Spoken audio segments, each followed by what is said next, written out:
À peine 4 jours après leur courte défaite 2-1 sur la pelouse du stade Malherbe de Caen, les joueurs du SCO sont déjà sur le pont.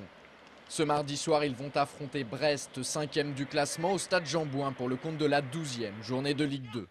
Avec une grosse interrogation, les hommes de Jean-Louis Garcia ont-ils digéré le revers concédé face aux Normands et la déception légitime qui l'accompagne? Premiers éléments de réponse avec Michael Stéphan, le capitaine intérimaire du SCO en l'absence de Philippe Brunel. Si, comme je le dis, on arrive à prendre les 3 points demain soir, on pourra dire qu'on aura oublié Caen et on sera projeté très rapidement sur Brest. Mais on s'attend encore à un match très difficile parce que Brest c'est quand même une belle équipe qui joue au ballon et qui sera pas loin du premier tiers en fin de saison. Donc voilà, après Caen c'est encore un gros morceau. Un gros morceau qui joue actuellement les premiers rôles dans ce championnat de Ligue 2. La dernière défaite des Bretons remonte au 31 août dernier. Depuis, ils ont enchaîné 6 matchs consécutifs sans défaite, ce qui leur permet de pointer aujourd'hui à seulement 5 longueurs du podium. Malgré ces statistiques favorables aux hommes d'Alex Dupont, Jean-Louis Garcia retient une chose. En cas de victoire de son équipe ce soir, le SCO reviendrait à hauteur des Finistériens au classement. C'est une belle équipe qui est pour moi un postulant pour la 3e place en fin de saison.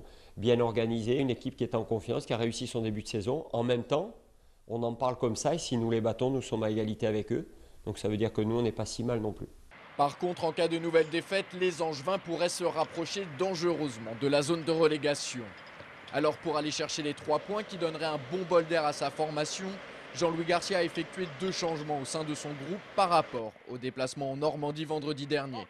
2 changements qui montrent l'envie du technicien angevin d'aller vers l'avant puisque Charles Diers et Gaëtan Charbonnier suppléent Emmanuel Bourgault et Anthony Wasfan. Voilà l'équipe d'Angers qui pourrait débuter face aux Bretons. Kevin Olympa dans les buts, une défense classique avec Karim Djelabi, Bruno Ekwelemanga, Thomas Mieniel et Martin Fall. Au milieu de gauche à droite, on retrouverait Norio Suzuki, Olivier Auriac, Michael Stéphan et Charles Diers.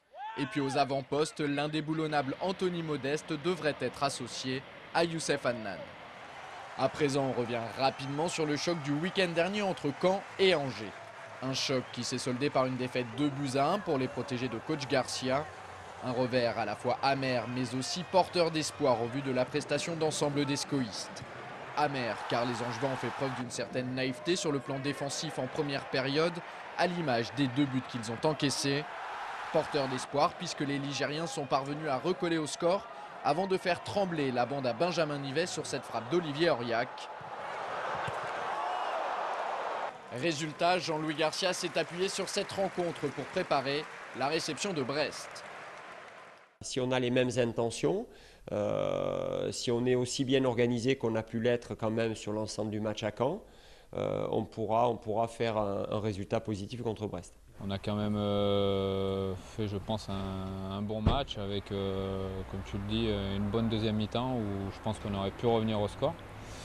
Malheureusement, on n'a pas réussi à le faire, mais il y a plus de points positifs que de négatifs sur ce match-là. Charge maintenant aux Angevins de gommer pour de bon ces erreurs qui leur ont déjà coûté très cher depuis le début de la saison. Et ce, dès ce soir face à Brest, sous peine de devoir revoir leurs ambitions à la baisse.